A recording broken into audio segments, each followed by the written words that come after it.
ये रेवंत रेड्डी वो वहाँ के मुख्यमंत्री पर एक बिहारी का एक ऐसे किया है कि उनके डीएनए में भी बिहारी है।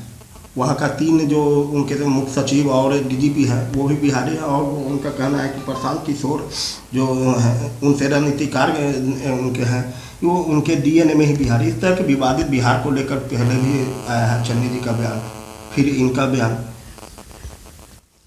तेलंगाना कांग्रेस अध्यक्ष ने क्षेत्रीय भावनाओं को ध्यान में रखकर वैसा वक्तव्य दिया है।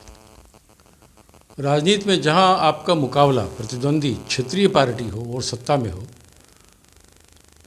तो हमें भी क्षेत्रीय भावनाओं के अनुरूप ही राजनीति करनी होती है। तेलंगाना में एक रीजनल पार्टी सत्ता में बैठी है, वो वहाँ क्षेत्रवाद की बात करती है। उस संदर्भ से जोड़िए कि कांग्रेस के अध्यक्ष ने कैसा बयान दिया है। हम लोग भी बिहार में बोलते हैं कि नीतीश जी जो है वो केवल अपने गृह जिला नालंदा को ही प्राथमिकता देते हैं। नालंदा में जो विकास हुआ है वो मधुबनी में क्यों नहीं हुआ है? नालंदा से जुड़े अधिकारी ही सब जगह प्राइम पोस्टिंग में क्यों बैठे हुए हैं? ये एक सामान्य राजनीतिक घटनाक्रम है, इसको तूल देने की आवश्यकता नहीं है। और मैं नहीं समझता हूँ ऐसे मामलों में बीजेपी जदयू को भी राजनीति करना चाहिए। यह शुद्ध रूप से क्षेत्रीय भावनाओं को ध्यान में रख कर बात कही गई है, और इसको ये जोड़ के कांग्रेस के लोग ऐसा करते हैं, बिल्कुल ही मैं इसे निराधार मानता हूँ।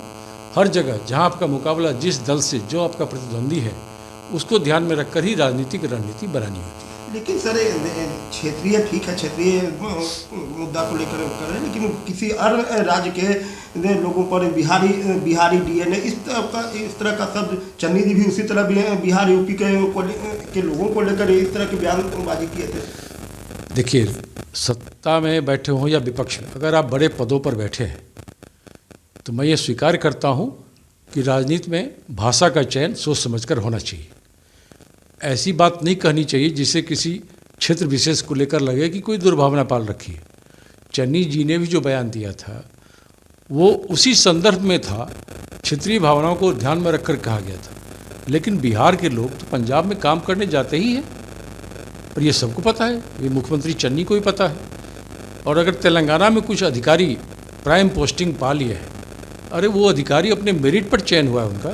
बिहार में इतनी प्रतिभा है जो अपनी मेहनत के बल पर, प्रतिभा के बल पर अपने लिए स्थान बनाता है, चाहे वो तेलंगाना हो चाहे वो पंजाब हो। तो ऐसे मामलों में उच्च पदों पर बैठे लोगों को शालीनतापूर्वक और सोच समझकर अपनी बात कहनी चाहिए, और ऐसे बयान न देना चाहिए जिससे कहीं न कहीं किसी क्षेत्र विशेष या किसी राज्य विशेष के लोगों की भावना को आहत पहुँचे, ठेस पहुँचे। ये मैं इस बात को स्वीकार करता हूँ। लेकिन उनका संदर्भ वही था, एक रीजनल पार्टी जो सत्ता में बैठी है, क्षेत्रवाद की बात करती है और बड़े बड़े पदों पर बिहार कैडर के लोगों को बैठाती है, वो उस संदर्भ में देखिए। जैसे हम लोग बिहार में पटना में बोलते हैं कि नालंदा से जुड़े अधिकारी सभी जगह प्रमुख पदों पर बैठे हैं, तो इसका क्या मतलब? हम नालंदा के खिलाफ थोड़ी हैं। ये कहने की बात होती है। आप अपनी बातों को रखने का जो अभिप्राय होता है वो समझाने का होता है। नालंदा में जितना ध्यान नीतीश जी का जा रहा है, वो मधुबनी में क्यों नहीं जा रहा है? वो नवादा में बगल में क्यों नहीं जा रहा है? अन्य जिलों में क्यों नहीं जा रहा? वो विकास की गति अन्य जिलों में वो क्यों नहीं है जो सिर्फ हम नालंदा में देखते हैं? तो जो नालंदा मॉडल बिहार में हावी है, उसी तरह की बात हम लोग भी करते हैं। तो जो हमारे कांग्रेस अध्यक्ष ने तेलंगाना की बात कही है, उसको उसी संदर्भ में देखिए, और इस पर कोई हाय तौबा मचाने की आवश्यकता नहीं है।